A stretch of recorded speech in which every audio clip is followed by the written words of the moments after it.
봄비가 내리고 있습니다. 산과 들에 아름다운 꽃들이 만발하였는데 이 봄비로 꽃잎들이 다 떨어질까 근심이 되고 염려가 됩니다. 이 봄날에 우리 사랑하는 성도들, 지난 한 주간 동안 고난 주간을 맞이하여 특별 새벽 기도, 특별 사경일을 통하여 은혜도 많이 받았는데 그 가운데서 여러분들이 계속 성경을 읽어 나오면서 벌써 눕길까지 읽은 것 같습니다. 이제 이 시간에는 왕정시대, 신정시대가 사사기 역사라고 한다면 이제 왕정시대로 열어가는 사무엘 상을 우리가 하나님 말씀으로 받고 있게 되었습니다. 사무엘상의 구조의 첫 번째 특징을 살펴보도록 하겠습니다. 사사시대는 300년 이상 신정시대, 하나님이 왕이시고 그리고 사사들을 세우셔서 이스라엘 백성들의 송사 문제를 해결하며 또는 민족의 지도자로 사용하시면서 역사를 이어왔는데 이제 사무엘상은 마지막 사사 사무엘을 통하여 사울 임금, 다윗 임금을 세움으로 약 100년 혹은 120여 년 동안의 역사를 다루고 있는 내러티브입니다. 두 번째 특징은 메시아 3직을 수행한 사무엘, 기름 부음 받은 종을 보통 명사로 메시아라고 그러죠. 사무엘은 사사로서 왕직을 대행했고 또 선지자였으며 제사장이었습니다. 이 사무엘이 사울 왕과 다윗 왕을 기름 부어 세움으로 이 세 사람 사무엘, 사울 왕, 다윗 왕이 중심이 되는 인물 역사입니다. 세 번째 특징으로는 언약사상으로 전개되는 구속사인 것을 살펴봐야 됩니다.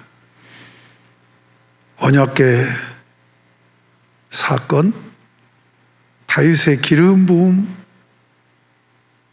부어서 왕으로 세우는 사건, 다윗과 골리앗 전투, 이런 사건들을 통하여서 언약사상으로 전개되는 구속의 역사인 것을 알 수가 있을 것입니다. 사무엘상 하는 이렇게 역사 이야기 때문에 읽기가 편하고 또 재미가 있습니다. 여러분들이 사무엘상하를 통하여서 하나님 말씀에 더욱더 재미를 느끼고 즐거운 마음으로 하나님 말씀을 읽어 나가며 성령의 도우심으로 은혜가 넘치기를 소망합니다. 자, 그러면 두 번째 구조를 살펴보겠습니다.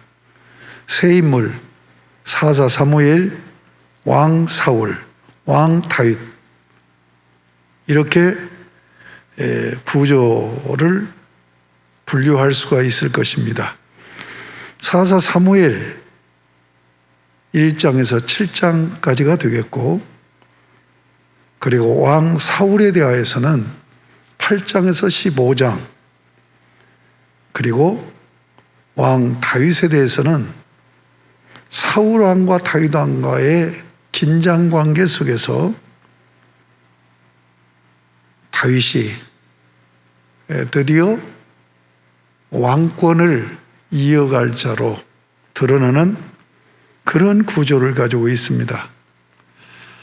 사사 사무엘 1장에서 7장까지 내용입니다. 그 유명한 한나의 서원, 그리고 하나님께서 응답하셔서 사무엘이 출생하고, 사무엘이 하나님 앞에 한나가 서원한 대로 엘리 제사장 집에서 자라게 되어지는 그런 가운데서 엘리 가문의 죄악상이 드러나고, 하나님은 죄악의 가문을 방치한 엘리에게 말씀을 주시지 않고 어린 사무엘에게 말씀을 주시는 그런 기이한 그 역사가 이루어집니다. 드디어 하나님께서 사무엘을 부르십니다. 그는 선지자로서 세워지게 되는 것입니다. 그런 가운데서 지독하게 사사시대 때부터 이스라엘을 괴롭혔던 시피플, 저 이고니안 지방으로 지중해 있는 섬나라, 그 지역 주민들이 배를 타고 이주해 들어온 바다의 사람들이라는 이 블레셋이 끈질기게 이스라엘을 괴롭히는 그런 역사를 볼 수 있는데, 드디어 블레셋과 전쟁이 일어납니다. 그런데 당해낼 수가 없어요. 그래서 그들은 하나님의 법궤를 앞세우고 나가서 전쟁하면 이길 것으로 생각했는데 그만 법궤를 빼앗기고 맙니다. 그런데 이 빼앗긴 법궤를 다곤 신전에 두었지요. 그런데 거기서 신들의 전쟁이 일어나서 다곤 신이 패하게 되고, 드디어 블레셋 사람들은 자기들이 섬기는 신을 목을 자르고 다리를 자르는 그러한 이 여호와 신을 상징하는 법궤를 돌려보냅니다. 그래서 법궤를 보관하고 사무엘이 이스라엘 백성들을 불러 모아서 성회를 갖는 미스바 성회가 소개되고, 드디어 이제 사무엘이 나라를 이끌어가는 사무엘의 치세로 이어집니다. 그런 가운데서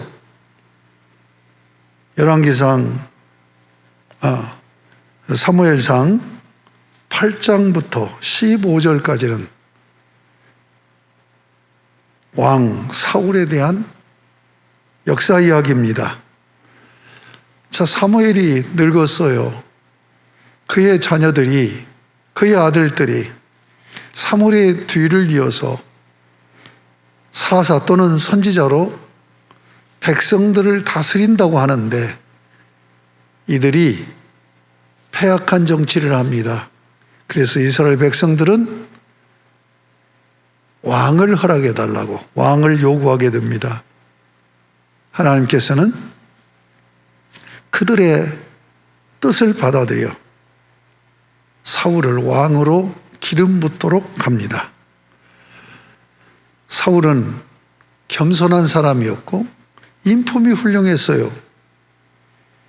그가 이제 기름 부어 왕으로 세워지고, 그러면서 암몬 전쟁이 일어나서 암몬 전쟁을 통해서 그들을 물리치고, 그리고 드디어 대관식을 갖게 됩니다.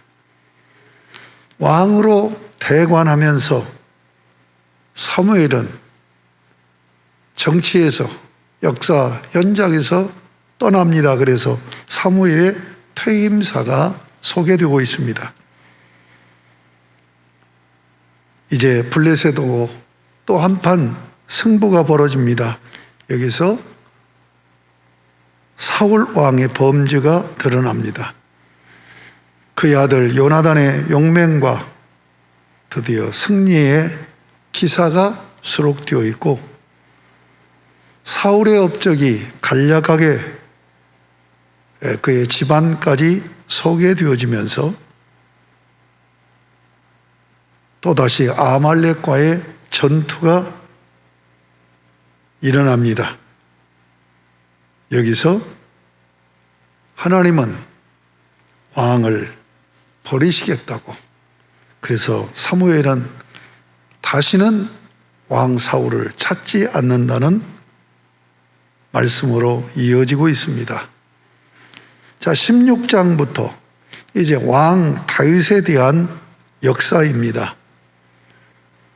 셋으로 나눠서 살펴볼 수가 있어요. 기름 부음 받은 다윗, 그리고 다윗의 도피 생활, 그리고 사울의 최후,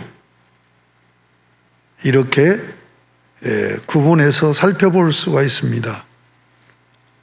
하나님께서 사울 왕을 버리시기로 하셨기 때문에 이제 다시 왕을 세워야 했습니다. 그래서 사무엘에게 은밀하게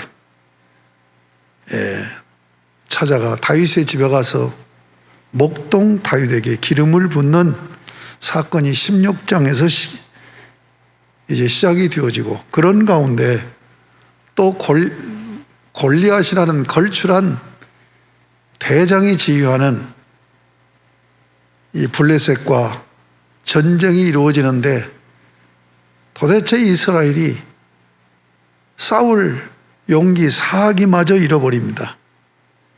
그때 다윗이 그 전장에 나가 다윗과 골리앗이 전투를 벌여서 결국은 적의 대장 골리앗을 무너뜨림으로 이 전쟁을 이기게 되는 것을 봅니다. 백성들은 사울 왕보다도 어린 소년 다윗을 훨씬 더 높입니다.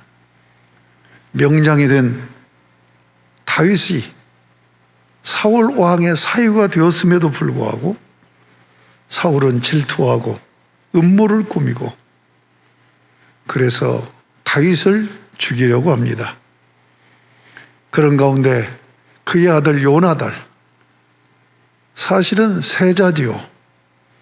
이제 사울 임금의 뒤를 이어서 왕이 될 요나단이 다윗을 알아봅니다.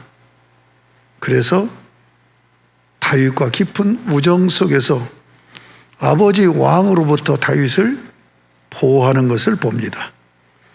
그런 가운데서 다윗은 이제 도피 생활이 시작됩니다. 먼저는 높 제사장 아히멜렉에게, 그리고는 뒤쫓아오는 수생하는 사울 왕을 피해서 가드 왕 아기스에게, 그리고 아둘람 굴, 모압 아둘람 굴로, 그런 가운데서 사울은 다윗을 숨겨준 높제사장 아히멜렉을 죽이면서 살육하는 그런 상황이 벌어집니다. 다윗은 젊은 나이에 엄청난 고난의 연단을 받습니다. 이제 그는 광야로, 참으로 누구도 지켜주지 않는 광야로 도피할 수밖에 없습니다. 그일라, 십, 마온, 엔게디, 이런 지역으로 피해 다니는데, 사울 왕은 정사를 돌보지 않고 오직 다윗을 죽이려고 수색하고 찾아다닙니다. 그런 가운데서 두 번이나 다윗은 사울 왕을 죽일 수 있었음에도 불구하고 그를 살려줌으로 인하여서 사울이 다윗을 축복하는 그런 내용들이 소개되어져 있습니다. 결국 다윗은 광야에서도 보호받지 못한다는 사실을 깨닫고 그는 이국 땅, 적의 땅 블레셋으로 망명하여 시글락에서 생활을 합니다. 그런 가운데 이제 사울이 최후를 맞는 블레셋 길보아 전쟁이 준비되고 있습니다. 블레셋에서 전쟁을 준비합니다. 이 겁을 먹은 사울 임금은 평민으로 가장하고 신접한 여인을 찾아가서 바로 사무엘 선지자 사무엘을 불러달라고 하는 영매 사건이 나타나는 것을 볼 수 있습니다. 이제 전쟁이 일어났는데 블레셋에서 시글락에서 살고 있는 다윗을 장군으로 세워서 전쟁을 하려고 합니다. 그런데 바로 그 블레셋 족장들이 이 다윗이 만약에 전장에 나가서 칼을 들고 뒤로 돌아서 블레셋을 공격하면 어떻게 되겠느냐. 그래서 왕에게 강력하게 항의를 해서 결국은 출전이 거부된 상태로 돌아갑니다. 시글락에 돌아가 보니까 이 블레셋이 이스라엘을 침공하는 그 틈을 타서 아말렉이 쳐들어옵니다. 그래서 아말렉을 이 전투 현장에서 물리친 그런 가운데서 이제 블레셋과 이스라엘이 길보아에서 전투를 하면서 드디어 사울은 거기서 죽음을 맞이하게 됩니다. 이렇게 역사 이야기가 사건으로 이어지면서 전개되는 구조를 가지고 있습니다. 자, 그렇다면 여기서 중요한 사건을 좀 이해할 필요가 있다고 봅니다. 자, 이스라엘 백성들이 블레셋과 전쟁하면서 엘리 제사장 시대 법궤를 메고 나가면 승리할 것. 왜냐하면 법궤는, 언약궤는 하나님의 언약의 증표가 들어있고 하나님의 임재하시는 모습으로 그들은 여겼습니다. 이들이 형식주의에 빠지고 하나님을 의지하고 하나님을 신뢰하는 믿음을 잃어버린 지도자 엘리 제사장이 타락했으니까, 그래서 그들은, 이스라엘 백성들은 형식주의에 사로잡혀서 법궤만 들고 나가면 이길 것으로 생각을 했습니다.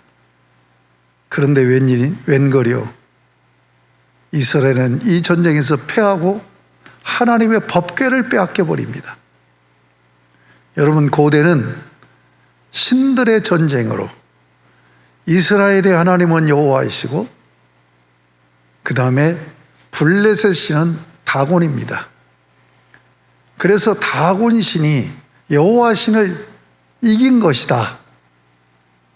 그래서 바로 여호와 신을 다곤 신전으로 데리고 가서 여호와 신을 무릎 꿇리고 항복 예식을 하는 이 예식으로 다곤 신전에 법궤를 놓은 거예요. 여호와 하나님께서 바로 그들의 신 다곤을 꺾어버리는, 이스라엘 백성들은 하나님의 법궤를 빼앗겼지만 하나님의 법궤, 바로 하나님의 임재를 상징하는 이 법궤를 다곤 신전 앞에 무릎 꿇으려고 하는 이 상황 가운데서 여호와 하나님이 참 신인 것을 보여주시는 사건인 것을 볼 수가 있습니다. 또 하나 여기서 기억해야 될 것은 사무엘입니다. 이 사무엘은 왕이고 사사니까 왕을 대리하는 거죠. 그리고 선지자고 제사장직을 감당함으로 예수 그리스도를 미리 보여주는 예표, 그림이라는 것도 기억을 해야 되겠습니다. 또 하나의 사건은 다윗과 골리앗의 전투입니다.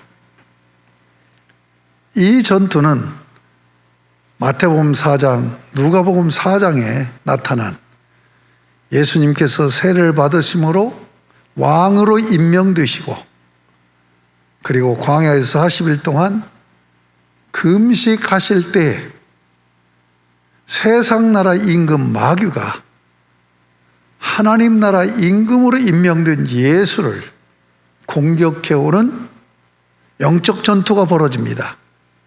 이 전투에서 하나님 나라 임금 예수께서 세상 나라 임금 마귀를 꺾으시는 이 사건을 미리 보여주는 그림이 예표가 다윗과 골리앗의 전투다 하는 것도 잊지 않아야 되겠습니다.